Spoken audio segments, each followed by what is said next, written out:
Iran US இஸ்ரேலுக்கு நடுவில் நடக்கிற போர் வந்து 20வது நாளா இன்னைக்கும் தொடர்ந்து நடந்துட்டு இருக்கு. அதுல கடைசி 24 ஹவர்ஸ்ல என்னென்ன நடந்துன்னு பாக்கிறதுக்கு முன்னாடி நம்ம சேனலை சப்ஸ்கிரைப் பண்ணிக்கோங்க.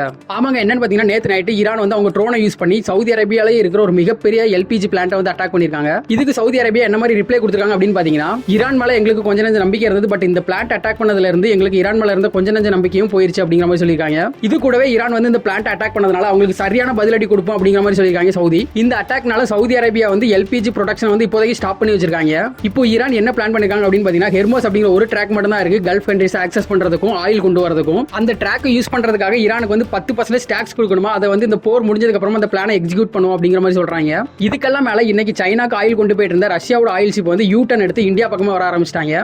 இதுக்கெல்லாம் மேல இந்தியா கிட்ட நிறைய நாடுகள் ஆயில் கேட்டதாகவும் இந்தியா வந்து அவங்களுக்கு ஆயில் கொடுக்கறதாகவும் நியூஸ் வந்துட்டு இருக்கு. பட் இந்த நியூஸை பார்த்து நீங்க நிறைய பேர் என்ன சொல்றாங்க அப்படின்னு பாத்தீங்கன்னா, இந்தியாவுக்கு ஆயில் இல்ல, நீங்க மத்த நாட்டுக்கு கொடுக்க கூடாது அப்படின்னு சொல்றாங்க. பட் இந்தியா வந்து மத்த நாட்டுக்கு கொடுக்கறதுக்கான ரீசன் என்னன்னு பாத்தீங்கன்னா, மத்த நாடுன்னு சொல்றீங்க, அதுல என்னென்ன நாடுலாம் இருக்கு அப்படின்னு கேட்டீங்கன்னா, ஸ்ரீலங்கா, பங்களாதேஷ், அப்புறம் வந்து மால்தீவ்ஸ். இவங்க எல்லாம் வந்து இந்தியா கூட ஒரு அக்ரிமெண்ட் சைன் பண்ணிருக்காங்க. என்னன்னு பாத்தீங்கன்னா, இந்தியா வந்து ஒரு குறிப்பிட்ட பர்சன்டேஜ் ஆயில வந்து இந்த 3 கண்ட்ரிக்கும் டிஸ்ட்ரிபியூட் பண்ணணும் அப்படிங்கிற மாதிரி. இது ஒன்று சும்மாலாம் கொடுக்கறது இல்ல, காசு வாங்கிட்டு தான் கொடுப்பாங்க. இது மூலமா இந்தியாவுக்கு ஒரு ரெவன்யூ, அவ்வளவுதான். இந்த அக்ரிமெண்ட்டை பேஸ் பண்ணி அவங்க நம்ம கேட்கும்போது நம்ம வந்து ஆயில் கொடுத்து தான் ஆகணும், இல்ல அப்படின்னு சொல்ல முடியாது. பட் இந்தியா வந்து நமக்கான ஆயில வந்து வச்சுட்டு தான் அவங்களுக்கான ஆயில கொடுப்பாங்க, நமக்கான ஆயில எடுத்து கொடுக்க மாட்டாங்க. இந்த வீடியோ பத்தின கருத்தை கமெண்ட்ல சொல்லுங்க. அது மட்டும் இல்லாம இந்த மாதிரி வீடியோஸ் தொடர்ந்து பார்க்கணும் அப்படின்னா நம்ம சேனலை சப்ஸ்கிரைப் பண்ணிக்கோங்க.